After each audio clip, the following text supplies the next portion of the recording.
വടകരയിൽ ലോക്സഭാ തെരഞ്ഞെടുപ്പിന് മുന്നോടിയായി പുറത്തുവന്ന കാഫിർ സ്ക്രീൻഷോട്ട് വിവാദത്തിൽ കെ ലതികയെ ന്യായീകരിച്ച് സർക്കാർ. ലതികയുടെ ഫേസ്ബുക്ക് പോസ്റ്റ് വർഗീയതയെ എതിർക്കുന്നതെന്ന് മുഖ്യമന്ത്രിക്ക് വേണ്ടി മന്ത്രി എം.പി. രാജേഷ് മറുപടി നൽകി. സർക്കാർ യഥാർത്ഥ വിഷയത്തിൽ നിന്ന് വഴിമാറുന്നുവെന്ന് ആരോപിച്ച് പ്രതിപക്ഷം സഭയുടെ നടുത്തളത്തിൽ ഇറങ്ങി.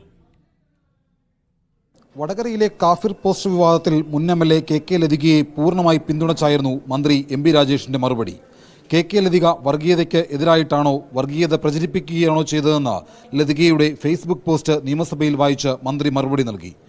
കെ ലതിക എം.എൽ.എ പിൻവലിച്ചത് സാധാരണഗതിയിൽ നമ്മുടെ ആരുടെയെങ്കിലും ഒരു പോസ്റ്റിനെ ദുരുപയോഗിച്ച് നാട്ടിൽ പ്രശ്നം സൃഷ്ടിക്കാൻ ശ്രമിച്ചാൽ ഏറ്റവും പക്വമായ വിവേകപൂർണമായ നടപടി അത് പിൻവലിക്കുക എന്നതാണ്. ഇതിന് മറുപടി എന്നോണം യൂത്ത് കോൺഗ്രസ് തിരഞ്ഞെടുപ്പിലെ വ്യാജ ID വിവാദം ഭരണപക്ഷം ചോദ്യോത്തരവേളയിൽ ഉന്നയിച്ചു. ഇപ്പോൾ ഇലക്ഷൻ കമ്മീഷൻ നൽകുന്ന തിരിച്ചറിയൽ കാർഡ് വ്യാജമായി നിർമ്മിച്ച് സംഘടനാ തിരഞ്ഞെടുപ്പ് അട്ടിമറിക്കാൻ കേരളത്തിലെ ഒരു യുവജന സംഘടന ശ്രമിച്ചത് ഈ രാജ്യത്തെ മുഴുവൻ ആളുകളും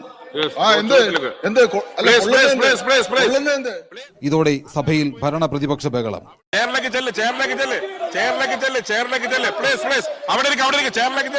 ചോദ്യോത്തരവേളയെ ദുരുപയോഗപ്പെടുത്താൻ മന്ത്രിയും ഭരണപക്ഷ അംഗങ്ങളും ശ്രമിക്കുന്നുവെന്ന് പ്രതിപക്ഷ നേതാവ് കുറ്റപ്പെടുത്തി. യഥാർത്ഥ ചോദ്യത്തിൽ നിന്ന് അകന്നു പോകാൻ, ഇവിടുന്ന് ഡീവിയേറ്റ് ചെയ്ത് പോകാൻ വേണ്ടി മനഃപൂർവ്വം 3-4 ഭരണകക്ഷി അംഗങ്ങൾ ഈ ചോദ്യവുമായി യാതൊരു ബന്ധമില്ലാത്ത ചോദ്യങ്ങൾ ചോദിക്കുക. യഥാർത്ഥ ചോദ്യത്തിൽ നിന്ന് പുറത്തു പോകാൻ സർക്കാർ ശ്രമിക്കുന്നുവെന്ന പ്രതിപക്ഷ വിമർശനത്തിന് തെറ്റാരു ചെയ്താലും നടപടിയെടുക്കുമെന്ന മറുപടിയാണ് സർക്കാർ ആവർത്തിക്കുന്നത്. മീഡിയ 1 തിരുവനന്തപുരം.